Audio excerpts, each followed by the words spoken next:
Hello friends, welcome to my channel wifi book. इस video में हम चैप्टर फर्स्ट वास्तविक संख्याएं के प्रश्नावली 1.2 के सभी प्रश्नों को हल करेंगे। जिसका पहला क्वेश्चन है, निम्नलिखित संख्याओं को अभाज्य गुणनखंड के रूप में व्यक्त कीजिए। जिस प्रकार से हम एलसीएम निकालते हैं उसी प्रकार से हम 140 को अभाज्य गुणनखंड के रूप में व्यक्त कर सकते हैं।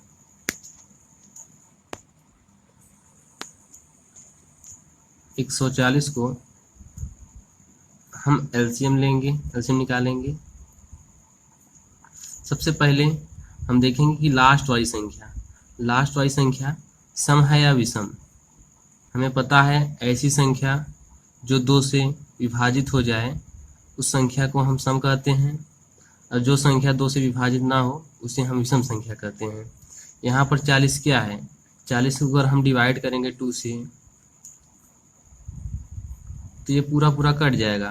2 2 जा 4, ये 0 आ गया, 0 हमने कॉमन लिया, फिर 0 उतार दिए, 0 0 कट गया। यहाँ पर फुल्ली कट गया, यहाँ पर रिमाइंडर जो हमारा बचा वो 0 बचा, यानी ये पूरी तरह से 2 से विभाजित हो गया है, इसलिए 40 एक सम संख्या है।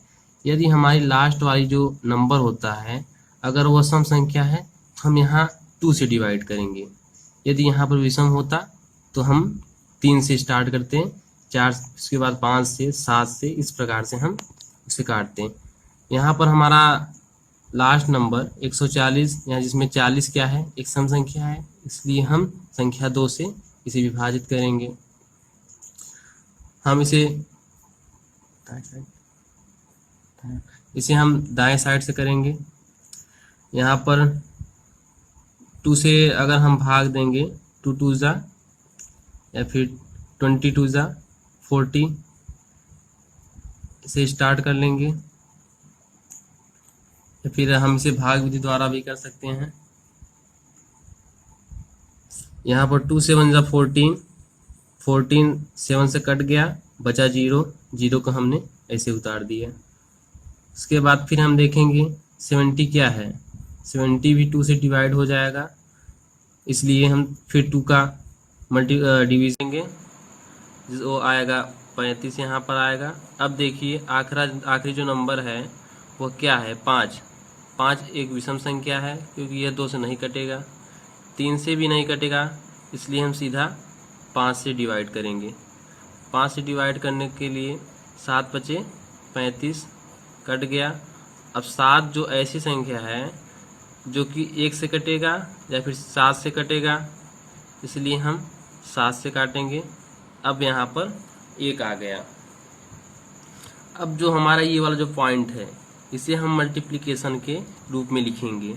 अब जैसे 140 है, इसका अभाज्य गुणन बनता है 2 × 2 × 5 × 7। ये हो गया हमारा 140 का अभाज्य गुणनखंड। इसका मल्टीप्लाई करने के बाद हमारा 140 मिल जाएगा। इसे 2 दूनी 4, 4 पंचे 20, 20 सत्ते 140। इसे हमें और शॉर्ट फॉर्म में लिखने के लिए यहाँ पर 2 × 2, 2 2 बार मल्टीप्लिकेशन में है, इसलिए 2 का स्क्वायर कर सकते हैं, × 5 × 7। अब आते हैं नंबर 2 पर। यहाँ पर बी वाला जो है 156 को अभाज्य गुणनखंड के रूप में व्यक्त करना है। जैसे हमने ए वाला अभाज्य गुणनखंड के रूप में व्यक्त किया है, सेम उसी प्रोसेस से हम इसे भी सॉल्व करेंगे। 156 को हम कुछ इस तरह से लिख दिए। हम लास्ट वाली नंबर देखनी है कि सम संख्या है विषम संख्या है। यदि सम है तो हम 2 से डिवाइड करेंगे, विषम है तो 3 से, 5 से, 7 से। यहाँ पर 6 जो थी हमारी सम संख्या है, इसलिए हम 2 से डिवाइड करेंगे। अब यहाँ हमें टेबल पढ़ना है कि 15 से ज़्यादा ना हो, इसलिए 2 7 जा 15 14। अब यहाँ पर एक कैरी बचा, एक कैरी को हम बगल वाले को देंगे। एक कैरी हम जब बगल वाले को देंगे यहाँ हो जाएगा 16, जो कि हेडन में है। अब 16 बचा। अब 2 8 जा 16, ये हमारा पूरा कट गया। अब फिर हम वही आखिरी नंबर देखेंगे कि सम संख्या है या विषम संख्या है। यहाँ पर 8 एक सम संख्या है, इसलिए फिर हम 2 से विभाज काटेंगे, जो कि 2 3 जा 6, 6 का हम 7 से माइनस करेंगे, 1 बचेगा, 1 जो कैरी है बगल वाले को देगा, यहाँ पर 18 हो जाएगा। अब 2 6 जा 18, 2 7 9 18। अब यहाँ पर 39 बचा, 39 किसके टेबल में आता है, हमें सब पता है, 39 3 के टेबल में आता है, 3 जो कि 13 या 39 होता है। हम 3 से जब इसे भाग देंगे तो यहाँ पर 13 आएगा। अब 13 एक खुद विषम संख्या है जो कि स्वयं से कटेगी, इसलिए 13 को 13 से काट देंगे। अब हमारी जो अभाज्य संख्या, अभाज्य गुणनखंड जो बना है 156 का, वो होगा 2 इंटू 2 इंटू 3 इंटू 13, जिसे अगर हम शॉर्ट फॉर्म में लिखें 2 स्क्वायर इंटू 3 इंटू 13। यहाँ पर सी क्वेश्चन है, 3825 को हमें अभाज्य गुणनखंड के रूप में व्यक्त करना है। फिर हमें वही लास्ट वाली नंबर देखनी है। यहाँ पर लास्ट वाली नंबर 5 है, यानी एक विषम संख्या है, इसलिए सबसे पहले हम 3 से डिवाइड करेंगे। यहाँ पर 3 1 जा 3, ये कट गया, 3 2 जा 6, 6 हम 8 से माइनस करेंगे, 2 बचेगा, बगल वाले को देगा, हो जाएगा 22। अब 3 7 जा 21, फिर 1 बचा, फिर बगल वाले को देगा, बन जाएगा 15। अब 3 5 जा 15। फिर हमने लास्ट वाली संख्या सेम है, इसलिए फिर से हम 3 से मल्टीप्लाई करेंगे, सॉरी डिवाइड करेंगे। 3 4 जा 12, ये पूरा कट गया। अब यहाँ पर बगल वाली संख्या 75 है, हमें पता है 25 दिया 75 होता है, फिर 3 से 25 से मल्टीप्लाई करेंगे तो 75 आएगा, इसलिए यहाँ पर 25 हो गया। अब यहाँ पर 425 आया, और जो हमारी लास्ट वाली जो नंबर है वो फिर से एक अभाज्य संख्या है, लेकिन 25 हमें पता है 25 जो है ये नॉर्मली 5 से कटती है, इसलिए हम 425 को हम 5 से डिवाइड करेंगे, क्योंकि 3 से डिवाइड करेंगे तो ये नहीं कटेगा, इसलिए 5 हमें पढ़ना है कि 40 से ज़्यादा ना हो, इसलिए 5 8 40, 8 बार ले गए, 2 बचा, बगल वाले को दिया, 25 हो गया, 5 50 25। अब 85 किससे कटेगा, फिर हम 5 से काटेंगे, 5 1 का 5, 3 बचा, 3 बगल वाले को देगा, 35 हो जाएगा, 5 7 35। अब हमें पता है 17 एक अभाज्य संख्या है जो कि स्वयं से कटेगी, इसलिए 17 को 17 से डिवाइड करने पर कट गया। हमारा 3825 का अभाज्य गुणनखंड होगा 3 इंटू 3 इंटू 5 इंटू 5 इंटू 17। इसे अगर हम शॉर्ट फॉर्म में लिखिए, दोनों मल्टीप्लाई में है, पेयर बना लेंगे तो 3 का स्क्वायर इंटू 5 का स्क्वायर इंटू 17। इसी प्रकार से डी वाला क्वेश्चन 5005 है, 5005 को भी हम इसी सेम प्रोसेस से करेंगे।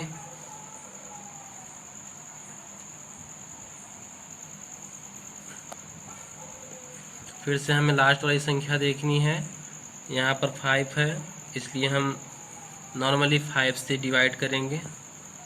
यहाँ 5 1 जा 5, 0 0 को हमें सेम ही उतारना है, फिर 5 को डिवाइड करेंगे, 5 1 जा 5। अब लास्ट वाली संख्या हमारी सम है या विषम है, हमारी लास्ट वाली संख्या एक विषम संख्या है, इसलिए हम 3 से डिवाइड करेंगे, 3 से नहीं कटेगा, 5 से डिवाइड करेंगे, 5 से भी नहीं कटेगा, इसलिए डायरेक्ट हम 7 से डिवाइड करेंगे। यहाँ हम 7 से डिवाइड करेंगे तो कट जाएगा, 7 1 जा 7, 3 बचा, बगल वाले को दिया, 30 हो गया, 7 4 जा 28, फिर बगल वाले को देगा, 2 बचेगा, यहाँ पर 21 हो जाएगा, फिर 7 3 जा 21। यहाँ पर लास्ट में 3 है इसलिए एक विषम संख्या है। 11 के टेबल में 143 आता है इसलिए डायरेक्ट 11 से हम काटेंगे। 11 से जब हम इसे डिवाइड करेंगे तो यहाँ पर 13 हमारा भागफल बचेगा। फिर 13 एक विषम संख्या है इसलिए 13 को 13 से काट देंगे। यहाँ पर हमारी जो बड़ी संख्या है या फिर जो नहीं कटती उसे हम भाग की विधि से भी कर सकते हैं। जैसे हमारा 5005 था तो 5005 को हम इस प्रकार से भी डिवाइड कर सकते हैं। 5 1 जा 5, ये कट गया, सॉरी 5 1 जा 5, ये कट गया। फिर हमने 0 उतार देनी है, 0 को 0 से कटता है हमें पता है, हमने 0 काट दी। फिर हमारी 5 उतरी, 5 1 जा 5, ये भी कट गया। इसी प्रकार से हम 1001 को भी 7 से डिवाइड कर सकते हैं, 143 को 11 से डिवाइड कर सकते हैं, 13 को 13 से डिवाइड हो ही जाएगा। जो संख्या बड़ी आपको लगे कि बड़ी है या फिर कटने में मुश्किल हो रही है उसे आप इस तरह से भी कर सकते हैं। अब 5005 को हम अभाज्य गुणनखंड के रूप में व्यक्त करेंगे तो 5 × 7 × 11 × 13, ये हो गया हमारा अभाज्य गुणनखंड। अब है सेकंड क्वेश्चन, पूर्णांकों के निम्नलिखित युग्मों के मस और लस ज्ञात कीजिए तथा इसकी जांच कीजिए कि दो संख्याओं का गुणनफल मस इंटू लस होता है। सबसे पहले हम 26 और 91 को अभाज्य गुणनखंड के रूप में व्यक्त करेंगे। जैसे 26 है, 26 एक सम संख्या है इसलिए 2 से डिवाइड करेंगे, 13 हो जाएगी। 13 को 13 से काटेंगे। यहाँ पर अभाज्य गुणन हो गई 26 की 2 × 13। इसी प्रकार से 91 को हम 7 से काटेंगे जो कि 13 भागफल आएगा। फिर 13 को हम 13 से डिवाइड करेंगे। यहाँ पर 91 का अभाज्य गुणनखंड 7 × 13 है। यदि हम संख्या 26 और 91 का एलसीएम निकालेंगे तो हमें ये गुणांकों को लिखना पड़ेगा और जो संख्या दोनों में आई होगी उस संख्या को हम एक बार लिखेंगे, एक गुणांक को। जैसे कि यहाँ पर हमारा 2 सिर्फ 26 के गुणांक में आया है, 2 को हम लिखेंगे इंटू 7 जो है 91 गुणांक में आया है इसलिए 7 लिखेंगे। लेकिन यहाँ पर 13 देखिए, 13 जो है 26 के भी गुणांक में है और 91 के भी गुणांक में है, इसलिए इसे हम एक बार लिखेंगे। अब यहाँ पर इसे हम मल्टीप्लाई कर देंगे, 2 7 जा 14 और 14 को 13 से मल्टीप्लाई करेंगे तो हमारा आएगा 182 तथा इसी प्रकार से हम एचसीएफ निकालेंगे। संख्या 26 तथा 91 का एचसीएफ कॉमन नंबर दोनों संख्याओं के गुणांकों में अभाज्य गुणनखंडों में जो संख्या कॉमन रहेगी दोनों में वही संख्या हमारी दोनों संख्या की एचसीएफ होगी। यहाँ पर देखिए 13 जो है 13 एक कॉमन नंबर है क्योंकि 26 के भी अभाज्य गुणनखंड में 13 है और 91 के भी अभाज्य गुणनखंड में 13 है, इसलिए संख्या 26 और 91 का एचसीएफ होगा 13। अब आ गया हमारा सत्यापन। हमें इस क्वेश्चन में हमें 2 प्रश्न पूछा गया है कि हमें दर्शाना है कि संख्या संख्याओं का एचसीएफ इंटू एलसीएम बराबर होता है संख्याओं का गुणनफल के बराबर। संख्याओं के गुणनफल के बराबर।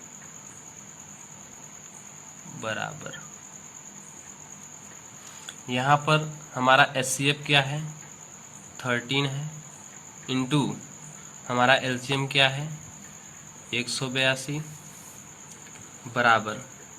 यहाँ पर संख्या हमारी 26 है और 91 है। 13 और 182 को मल्टीप्लाई करने पर हमारा आएगा 2366। इसी प्रकार से 26 और 91 का मल्टीप्लाई आएगा 2366। यहाँ पर LHS यानी लेफ्ट हैंड साइड बराबर है राइट हैंड साइड की, जो कि हमें सत्यापन करना था, हमें प्रूफ करना था। अब हमारा क्वेश्चन सेकेंड है 510 और 92। 510 और 92 को हम अभाज्य गुणनखंड के रूप में व्यक्त करेंगे। हमें लास्ट वाली संख्या देखेंगे सम है या विषम। 10 जो है एक सम संख्या है, इसलिए हम 2 से डिवाइड करेंगे। 2 दूनी 4, जो एक बचा हम बगल वाले को देंगे 11 हो गया। फिर 2 5 जा 10, फिर एक बचा बगल वाले को देंगे 2 5 जा 10। अब देखेंगे हमारी जो लास्ट वाली संख्या 5 है, यह एक विषम संख्या है, इसलिए हम 3 से डिवाइड करेंगे। इसके बाद 3 को 8 बार ले जाएंगे, 8 त्रिक 24, यहाँ 3 बार ले गए 24, 25 में से 24 माइनस कर दिए, एक बचा बगल वाले को दिया, यहाँ 15 हो गया। फिर 3 बचे 15। 35 जो है 7 टेबल में आता है, हम 5 से डिवाइड करेंगे, यहाँ 7 आएगा और 7 जो है 7 से कट जाएगा। इसी प्रकार से 92 को अभाज्य गुणनखंड के रूप में व्यक्त करेंगे। 92 को 2 से डिवाइड करने पर आएगा 2 4 जा 8, यहाँ 9 में से 8 घटा देंगे, एक बचेगा बगल वाले को देगा 12 हो जाएगा। फिर 2 6 जा 12, फिर 2 से कटेगा 2 2 जा 4, 2 3 जा 6। यहाँ पर 23 एक विषम संख्या है, इसलिए 23 को 23 से डिवाइड करेंगे, कट जाएगा। अब 510 का अभाज्य गुणनखंड होगा 2 इंटू 3 इंटू 5 इंटू 7 तथा 92 का 2 इंटू 2 इंटू 23। जब हम 510 और 92 का एलसीएम निकालेंगे तो हम सभी गुणांक लिखेंगे, लेकिन जो संख्या दोनों में कॉमन है उसे एक बार लिखेंगे। जैसे यहाँ पर 2 इसमें भी है, इसमें भी है, इसलिए हम सिर्फ एक बार लिखेंगे। 2 इंटू यहाँ पर 2 है, 2 फिर 2 है, सॉरी यहाँ 23 है, फिर 2 है, फिर 3 है, फिर 3 से मल्टीप्लाई, फिर 5 से मल्टीप्लाई, फिर 7। आप इसे जब मल्टीप्लाई कर देंगे, फिर 7 के बाद 23, इसे मल्टीप्लाई करने के बाद हमारा जो एलसीएम आएगा वो 2 3 4 6 0 ये आएगा। और जब हम संख्या 510 और 92 का एचसीएफ निकालेंगे तो हम देखेंगे सबसे छोटी संख्या जो कि कॉमन हो दोनों में। अब यहाँ पर देखिए सबसे छोटी गुणांक है 2, जो कि कॉमन भी है दोनों में, इसलिए संख्या 510 और 92 का एचसीएफ 2 होगा।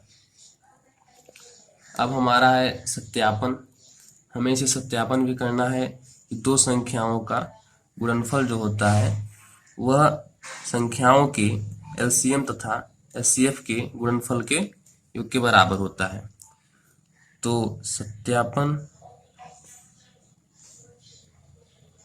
यहाँ पर हमारी दो संख्या क्या है, 510 है और 92 है, इक्वल टू दोनों संख्याओं का एलसीएम इंटू एचसीएफ। यहाँ पर हमारा जो एलसीएम आया है वह 23460 है और हमारा जो एचसीएफ है वो 2 है। अब हम 510 और 92 को यदि मल्टीप्लाई करते हैं तो हमारा आएगा 46920। इसी प्रकार से हम 23460 को अगर मल्टीप्लाई करेंगे तो हमारा आएगा 46920। इसी प्रकार से क्वेश्चन थर्ड है 336 और 54। जैसे हमने सेकेंड क्वेश्चन किया उसी प्रकार से इसे भी हम पहले अभाज्य गुणनखंड के रूप में व्यक्त कर देंगे, फिर हम उसी अभाज्य गुणनखंडों की वजह से इन दोनों संख्याओं का एचसीएफ और एलसीएम ज्ञात करेंगे। 336 हमने लास्ट वाली संख्या देखेंगे कॉमन है, सॉरी सम है, इसलिए हम 2 से डिवाइड करेंगे। यहाँ 2 1 जा 2, एक कैरी बचा, बगल वाले को दिया 13 हो गया, फिर 2 6 जा 12, फिर एक बचा, फिर बगल वाले को दिया 16 हो गया। अब 2 8 16, फिर हमने 2 से डिवाइड करेंगे, 2 6 जा 2 8 जा 16 और 2 चौक 8, फिर 2 से डिवाइड करेंगे, 2 चौक 8, 2 दूनी 4, फिर हमने 2 से करेंगे, 2 दूनी 4, 2 1 का 2। अब देखिए 21 जो है एक विषम संख्या है जो कि 3 के टेबल में आती है, इसलिए हम 3 से डिवाइड करेंगे, 3 सते 21, और जो 7 है यह सभाज्य, सॉरी ये खुद से कटेगा इसलिए 7 1 का 7। इसी प्रकार से 54 है, 54 का अभाज्य गुणनखंड 2 से हम डिवाइड करेंगे, 2 दूनी 4, एक बचा बगल वाले को दिया 14 हो गया, फिर 2 सते 14। 27 जो है एक विषम संख्या है इसलिए हम 3 से डिवाइड करेंगे। 27 जो है 3 के टेबल में आता है इसलिए 3 9 27 हो गया। अब 3 जो है 3 के टेबल में आता है, 3 3 9, फिर 3 जो है 3 से कट गया। अब दोनों संख्याओं की जो अभाज्य गुणनखंड हुई संख्या 336 का अभाज्य गुणनखंड 2 into 2 into 2 into 2 into 3 into 7 है। इसी प्रकार से 54 का 2 इंटू 3 इंटू 3 इंटू 3। जब हम दोनों संख्याओं का एलसीएम निकालेंगे, एलसीएम संख्या 336 और 54 का एलसीएम निकालेंगे तो हम जो दोनों में कॉमन है उसे एक बार लिखेंगे। यहाँ पर देखिए 2 दोनों में कॉमन आया है इसलिए 2 को एक बार लिखिए। फिर देखिए यहाँ पर 2 है लेकिन यहाँ पर 2 नहीं है, गुणांक में है इसलिए हम इसे भी लिखेंगे। इसी प्रकार से ये भी 2 है, आगे वाला भी 2 है। अब देखिए 3 देखिए यहाँ भी कॉमन है, यहाँ भी कॉमन है इसलिए एक बार लिखेंगे। फिर 3 इसी प्रकार से जैसे हमने 2 को यहाँ पर कॉमन नहीं था लेकिन यहाँ पर था तो हमने 2 को लिखा, इसी प्रकार से 3 भी है इसलिए हम 3 को भी लिखेंगे। उसके बाद 7 है। अब इसका मल्टीप्लाई करेंगे तो हमारा आएगा 18302 4।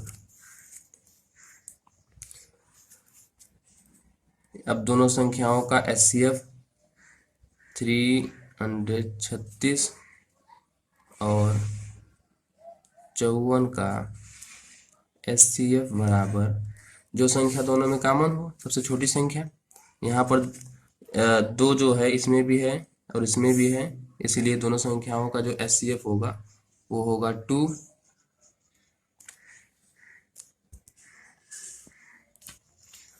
और हमने देखा कि यहाँ पर 2 के अलावा 3 भी कॉमन है, इसलिए 2 इंटू 3 इक्वल टू, अब मल्टीप्लाई कर देंगे 2 तिहाई 6, यानी संख्या 336 और 54 का HCF होगा 6। अब इसका हमें सत्यापन भी करना है।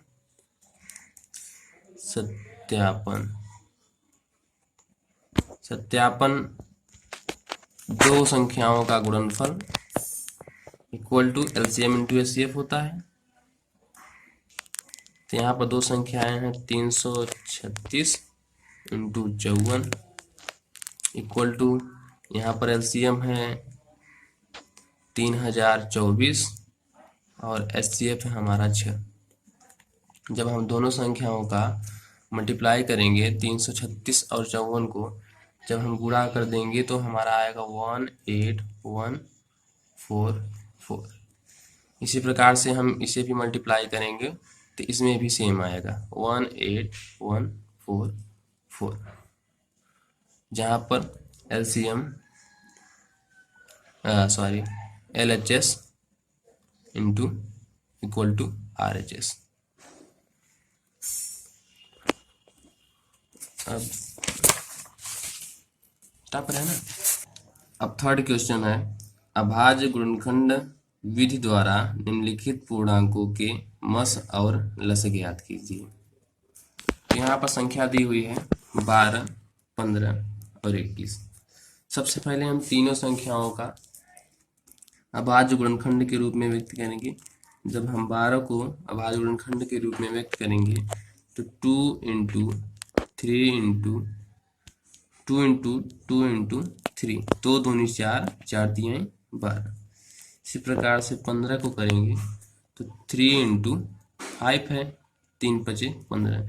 अभाज्य गुणनखंड के रूप में व्यक्त करने के लिए हम LCM का जो प्रोसेस होता है उसे प्रयोग करते हैं। जैसे 12 है तो हम 2 से डिवाइड करेंगे, 2 6 जा 12, फिर 6 है तो 2 3 6, फिर 3। यहाँ पर 2 इंटू 2 इंटू 3, यहाँ पर भी वही है 2 इंटू 2 इंटू 3। तो हम इस प्रोसेस से अभाज्य गुणनखंड के रूप में व्यक्त करते हैं। इसी प्रकार से 21 है, 21 का अभाज्य गुणनखंड होता है 3 इंटू 7, 3 सते 21। अब यहाँ पर हमें इन्हीं अभाज्य गुणनखंडों की सहायता से हमें दोनों संख्याओं का लस और मस ज्ञात करना है। तो अतः संख्या दी गई संख्याओं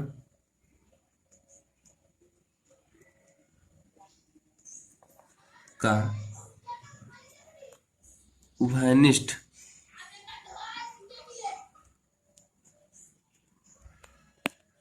गुणनखंड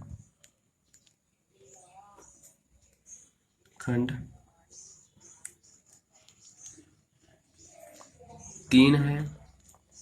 यहाँ पर हमने देखा कि 3 जो है 12 के भी अभाज्य गुणनखंड में है, 15 के भी अभाज्य गुणनखंड में है और 21 के भी अभाज्य गुणनखंड में है। यानी यह एक उभयनिष्ठ संख्या है जो कि तीनों गुणनखंडों में आया है। और हमने बताया था कि जो सबसे छोटी संख्या दोनों संख्याओं में, जिन संख्याओं का हम HCF निकालते हैं, यदि उनमें कॉमन है तो वही संख्या, वही गुणनखंड जो कि तीनों संख्याओं का HCF हो जाएगा। यहाँ पर संख्या 12, 15 और 21 है, जिसका HCF होगा 3। क्यों होगा? क्योंकि ये तीनों में कॉमन है, तीनों गुणनखंडों में कॉमन है। इसलिए संख्या 12, 15 और 21 का HCF जो होगा वो 3 होगा। अब हम LCM निकालेंगे, तो 12, 15 और 21 का LCM इक्वल टू, जो संख्या तीनों में कॉमन है उसे हम नहीं लिखेंगे, उसे हम एक बार लिखेंगे, और जो कॉमन नहीं है उसे हम लिखेंगे। जैसे यहाँ पर 2 देखिए, इसमें है, इसमें नहीं है, इसमें नहीं है, इसलिए 2 को हमने मल्टीप्लाई किया। फिर यहाँ पर 2 है, 2 तो इसमें है, इसमें नहीं है, न कि इसमें है, फिर 2 लिखा हमने। फिर 3 देखिए, 3 इसमें भी है, इसमें भी है, इसमें भी है, इसलिए हम एक बार लिखेंगे। और 5 जो है सिर्फ इस गुणनखंड में है, इसलिए 5 को भी लिखेंगे। इसी प्रकार से 7 भी है। अब इसे हम मल्टीप्लाई कर देंगे।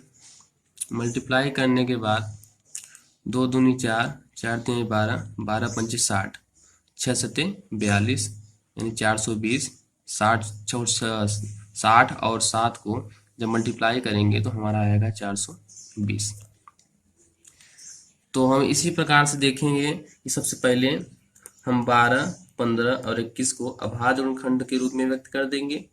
अभाज्य गुणनखंड के रूप में व्यक्त करने के बाद हम दी गई संख्याओं में से जो उभयनिष्ठ होगा, हम देखेंगे कि तीनों गुणनखंडों में से उभयनिष्ठ संख्या कौन सी है। यहाँ पर हमने देखा कि 3 जो है 12 के भी अभाज्य गुणनखंड में आता है, 3 जो है 15 के भी अभाज्य गुणनखंड में आता है, और इसी प्रकार से 21 के भी अभाज्य गुणनखंड में आता है।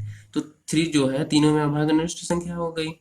उभयनिष्ठ संख्या होने की वजह से संख्या 12, 15 और 21 का HCF बराबर 3 है। और 12, 15 और 21 का LCM अगर हम निकालते हैं तो जो संख्या कॉमन होती है उसे हम सिर्फ एक बार लिखते हैं। अब यहाँ पर देखिए, हमने 2 लिखा, इंटू 2 लिखा, क्योंकि 2 जो है सिर्फ 12 के अभाज्य गुणनखंड में है, और 3 हमारे तीनों अभाज्य गुणनखंडों में कॉमन थी, इसलिए हम इसे एक बार लिखें। फिर इंटू 5 इंटू 7। इसी प्रकार से दूसरा क्वेश्चन है 17, 23 और 29। 17 का यहाँ पर देखिए, 17 जो है एक अभाज्य संख्या है जो कि 17 से ही कटेगी। इसी प्रकार से 23 है, 23 भी एक अभाज्य संख्या है जो 23 से कटेगी। यानी इसका गुणनखंड जो है 17 का 17 होगा, 23 का 23 होगा, और 29 जो है वो भी एक अभाज्य गुणनखंड है, इसलिए 29 का भी गुणनखंड 29 होगा। अब देखिए, तीनों संख्याओं में कुछ कॉमन है? नहीं कॉमन है। इसलिए जिन संख्याओं में हमें कॉमन नहीं मिलता है उन संख्याओं का जो HCF होता है 1 होता है, क्योंकि हमें पता है कि जो संख्या किसी से नहीं कटती वह 1 से कट जाती है। अतः संख्या 17, 23 और 29 में कोई उभयनिष्ठ संख्या नहीं है।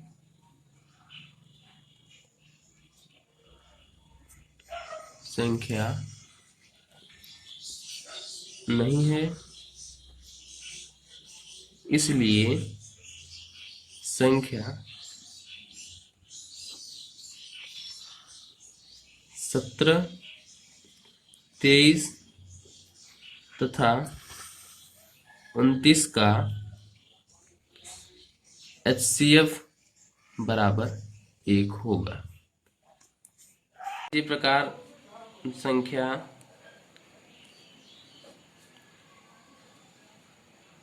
23, 17, 29, या फिर हम 17, 23, 29 का LCM जो होगा, LCM जो होगा, यहाँ पर कोई भी गुणनखंड बना नहीं है, सब स्वयं से कट रहे हैं, इसलिए हम तीनों संख्याओं को मल्टीप्लाई कर देंगे। यानी 17, 23, 29 ये जो गुणनखंड बना यही तीनों संख्याओं का एलसीएम होगा। जब इसे हम मल्टीप्लाई कर देंगे तो हमारा आएगा 1 1 3 3 3 9 1 1 3 3 9। मल्टीप्लाई आप स्वयं से कर लीजिए। यहाँ पर हम मल्टीप्लाई करेंगे तो हमारा वीडियो बड़ा बन रहा है।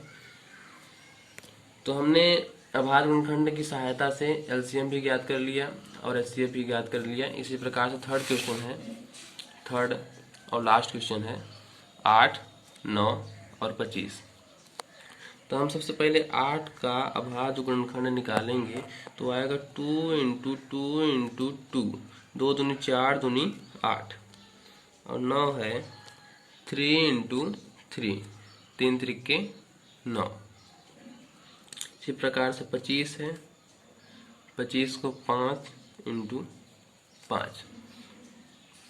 इसे हम चाहें तो शॉर्ट फॉर्म में भी लिख सकते हैं, जैसे 2 2 2 3 बार मल्टीप्लाई में है तो ये क्यूब बन जाएगा, 2 का क्यूब हो गया, घन हो गया। और यहाँ पर 3 और 3 2 बार मल्टीप्लाई में है इसलिए 3 का स्क्वायर। इसी प्रकार से 5 का स्क्वायर। अब देखिए यहाँ तीनों गुणनखंडों में हमारा कोई भी कॉमन संख्या नहीं है, इसलिए संख्या 8, 9 और 25 का एचसीएफ बराबर 1 होगा। जब इसका हम एलसीएम निकालेंगे तो संख्या 8, 9 और 25 का एलसीएम होगा 2 क्यूब, यहाँ 2 क्यूब × 3 स्क्वायर × 5 स्क्वायर। यहाँ पर इसे हम और शॉर्ट में कर लेंगे तो 2 दूनी 4, 4 दूनी 8। यहाँ 2 क्यूब का मतलब ही होता है, यहाँ देखिए 2 क्यूब का मतलब होता है 2 × 2 × 2, 2 दूनी 4, 4 दूनी 8। इसी प्रकार से ये 8 हो गया और यहाँ 3 स्क्वायर, 3 त्रिके 9 हो गया और 5 5 50 25। अब यहाँ पर हम जब गुणांक करेंगे, यहाँ पर 8 9 72 और 72 को जब हम 25 से मल्टीप्लाई करेंगे तो हमारा आएगा 1800। ये हो गया संख्या 8, 9, 25 का एलसीएम। अब है फोर्थ क्वेश्चन।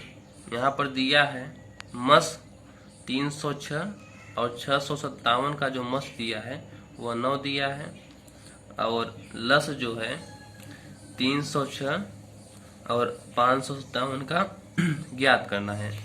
यानी हमें संख्या दी हुई है और हमारा मस दिया हुआ है, एचसीएफ दिया हुआ है और हमें एलसीएम ज्ञात करना है। हम जानते हैं कि दो संख्याओं का गुणनफल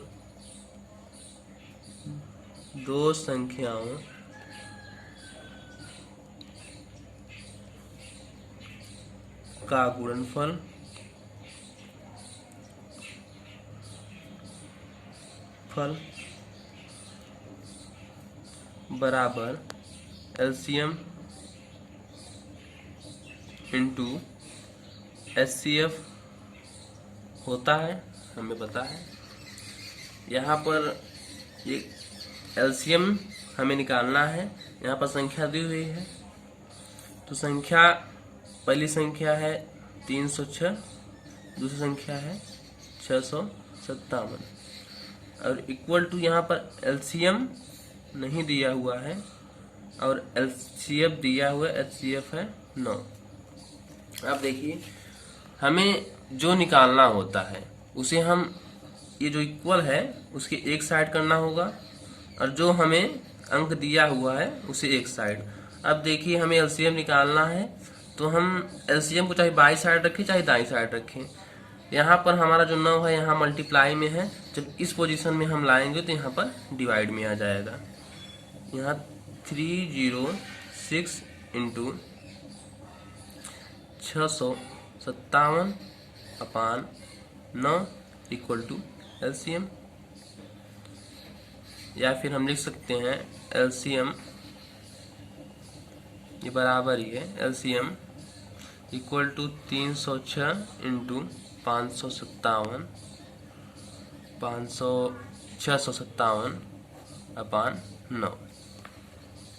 अब इसे हम काटेंगे, 9 एक का 9, यहाँ पर 9 त्रिक 27 और यहाँ 2 बचा, बगल वाले को दिया 3 बचा, 9 चौक 36। अब हम 34 इंटू 657 का मल्टीप्लाई करेंगे तो हमारा एलसीएम ज्ञात हो जाएगा। जब हम दोनों संख्याओं का 34 और 657 का जब गुणा करेंगे तो हमारा आएगा एलसीएम बराबर,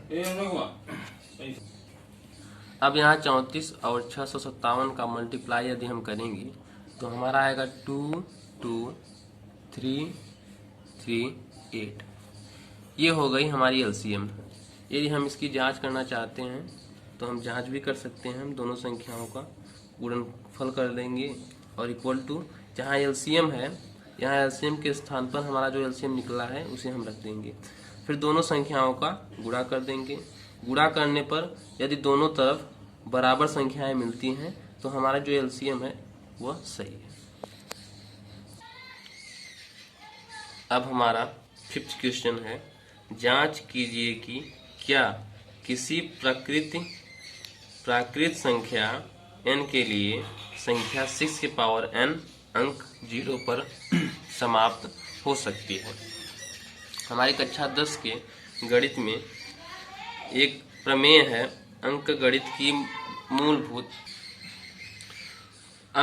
की मूलभूत प्रमेय है, जो कि हमें यह बताती है कि जो संख्या 6 के पावर n अंक 0 पर समाप्त होती है वह संख्या का अभाज्य गुणनखंड में 5 होगा, अर्थात वह संख्या 5 से विभाजित होगा। और यहाँ हम 6 के पावर n की अभाज्य गुणनखंड अगर हम करते हैं तो 2 इंटू 3 का होल स्क्वायर पावर n है। यहाँ पर 2 और 3 के अलावा अन्य कोई संख्या नहीं आती है, इसलिए अतः हम यह कह सकते हैं कि प्राकृतिक संख्या n का कोई भी मान ऐसा नहीं है जिसके लिए 6 के पावर n अंक 0 पर समाप्त होगा। 6वां क्वेश्चन है कि व्याख्या कीजिए कि 3 इंटू 11 इंटू 13 प्लस 13 और 7 into 6 into 5 into 4 into 3 into 2 into 1 plus 5 एक भाज्य संख्या। यहाँ पर भाज्य संख्याएं क्यों हैं, यहाँ पर बताना है हमें कि भाज्य संख्याएं क्यों हैं। सबसे पहले हम देखेंगे इसमें दिया क्या है।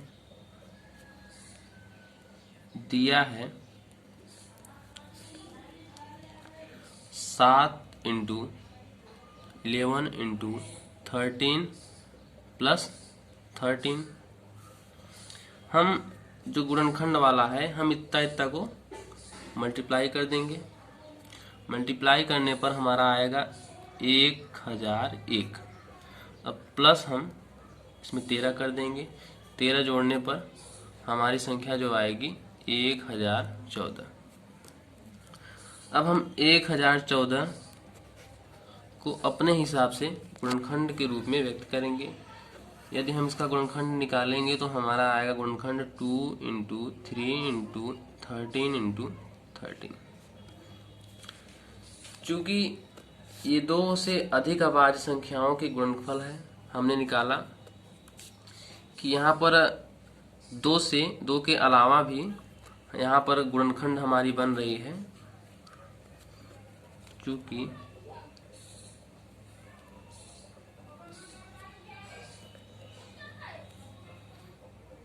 यह दो से अधिक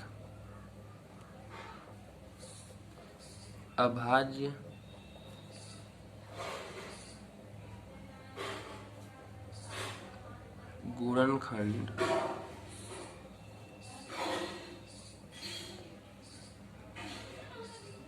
गुणनखंडों का गुणनफल है। अतः यह एक संयुक्त संख्या होगी। अतः यह एक संयुक्त संख्या है।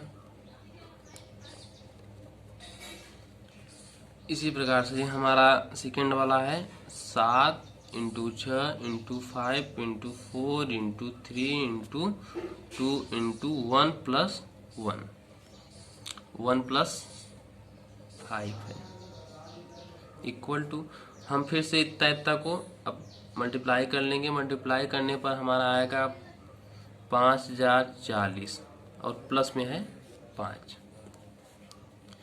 अब 5040 को +5 करेंगे तो 5045 होगा। अब 5045 का अभाज्य गुणनखंड हम निकालेंगे तो 5 × 1009 होगा। यहाँ देखिए कि यह एक अभाज्य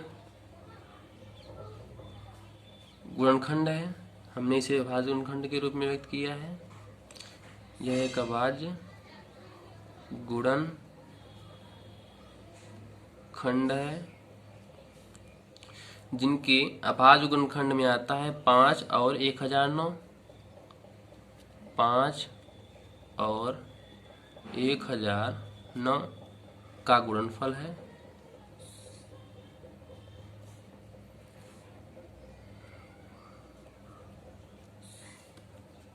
अतः हम यह कह सकते हैं कि यह एक संयुक्त संख्या होगी।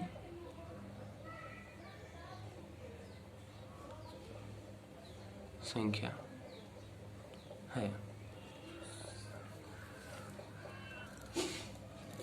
यहाँ पर 7वां क्वेश्चन है, किसी खेल की मैदान के चारों ओर एक वृत्ताकार पथ है। इस मैदान का एक चक्कर लगाने में सोनिया को 12 मिनट लगते हैं, जबकि इसी मैदान का एक चक्कर लगाने में रवि को 12 मिनट लगते हैं।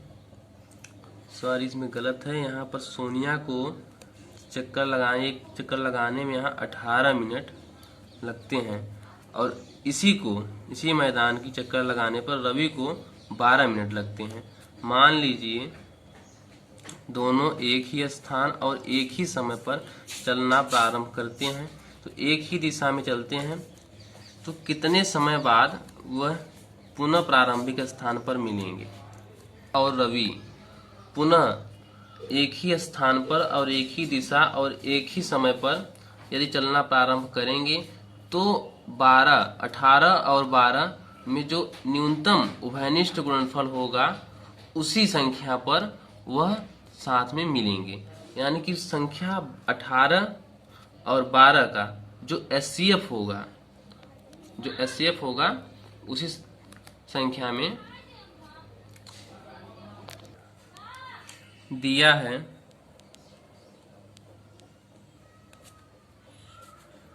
18 का अभाज्य गुणनखंड हम अगर निकालेंगे तो 2 × 3 × 3 होगा।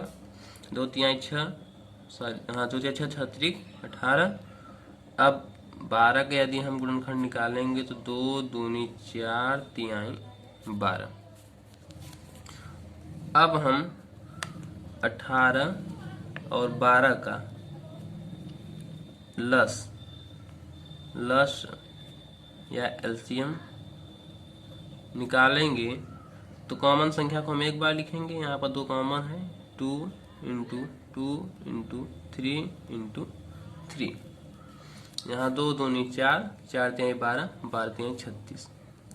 यहाँ पर दोनों समयों का एलसीएम यदि हम निकाल लिए तो अतः हमें पता चल गया कि सोनिया तथा रवि पुनः प्रारंभिक बिंदु पर अगर चलना प्रारंभ करेंगे तो वह 36 मिनट बाद एक दूसरे पर मिल जाएंगे। अतः सोनिया तथा रवि पुनः प्रारंभिक बिंदु पर 36 मिनट बाद